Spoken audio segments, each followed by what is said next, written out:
Assalamualaikum warahmatullahi wabarakatuh. Bismillah walhamdulillah wassalatu wassalamu ala Rasulillah wa ala alihi wa sahbihi wa man wala amma ba'd. Para pemirsa di mana saja Anda berada, berjumpa kembali dengan saya pada perkuliahan Pendidikan Pancasila. Kita berdoa kepada Allah Subhanahu wa taala semoga senantiasa diberikan kesehatan, kemudahan dan kelancaran di dalam setiap aktivitas kita. Amin ya rabbal alamin. Para pemirsa, pada pertemuan keempat kali ini kita akan membahas sebuah materi dengan tema menggali sumber historis, sosiologis, juridis, dan politik pendidikan Pancasila. Baiklah, mempersingkat waktu, marilah kita mulai perkuliahan ini dengan membaca basmalah bersama-sama. Bismillahirrahmanirrahim. Para pemirsa, materi pertama adalah sumber historis pendidikan Pancasila. Pancasila sebagai dasar negara Indonesia dikembangkan setelah kemerdekaan pada tahun 1945. Proses ini melibatkan perdebatan dan refleksi para tokoh bangsa seperti Soekarno, Muhammad Hatta, dan tokoh lainnya yang memadukan nilai-nilai lokal, agama, dan universal.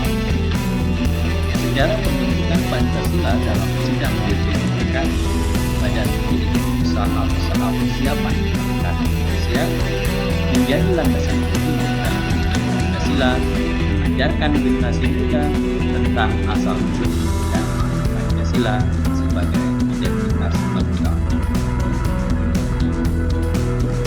Berikutnya adalah sumber sosiologis pendidikan Pancasila.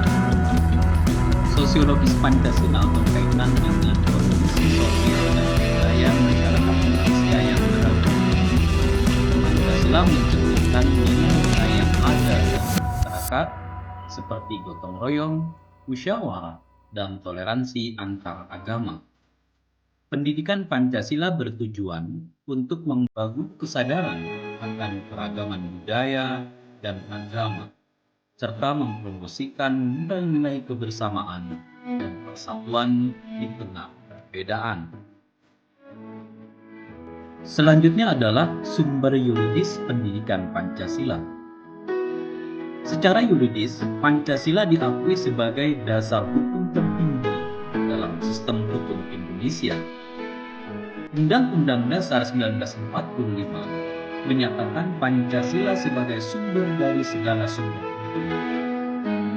Pendidikan Pancasila mengajarkan tentang posisi hukum Pancasila dalam konstitusi, serta pentingnya penerapan nilai-nilai Pancasila dalam hukum dan kehidupan bermasyarakat.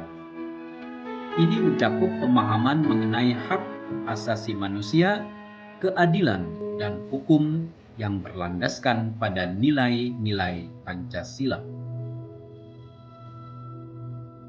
Yang keempat adalah sumber politik pendidikan Pancasila. Dari segi politik, Pancasila berfungsi sebagai ideologi dan filosofi politik yang menjadi panduan bagi pengelolaan negara. Pendidikan Pancasila di dalam konteks politik bertujuan untuk membangun kesadaran politik di kalangan warga negara, menanamkan sikap cinta tanah air dan partisipasi aktif dalam proses demokrasi. Ini mencakup pengenalan tentang sistem pemerintahan, hak dan kewajiban warga negara, serta pentingnya peran serta masyarakat dalam pembangunan bangsa. Para pemirsa, akhirnya kita sampai pada kesimpulan tentang sumber historis, sosiologis, yuridis, dan politik pendidikan Pancasila. Dengan memadukan sumber historis, sosiologis, yuridis, dan politik, pendidikan Pancasila berfungsi untuk membentuk karakter dan identitas nasional yang kuat. Hal ini bertujuan untuk menciptakan masyarakat yang sadar akan nilai-nilai Pancasila dan mampu menerapkannya dalam kehidupan sehari-hari. Pemirsa, sebelum kita tutup perkuliahan ini, ada kuis. Pertanyaannya adalah, carikan pasal dalam undang-undang dan peraturan yang mendukung diselenggarakannya pendidikan Pancasila. Akhirnya pemirsa, kita harus mengakhiri pertemuan ini dan saya mohon undur diri. Sampai jumpa. Wassalamualaikum warahmatullahi wabarakatuh.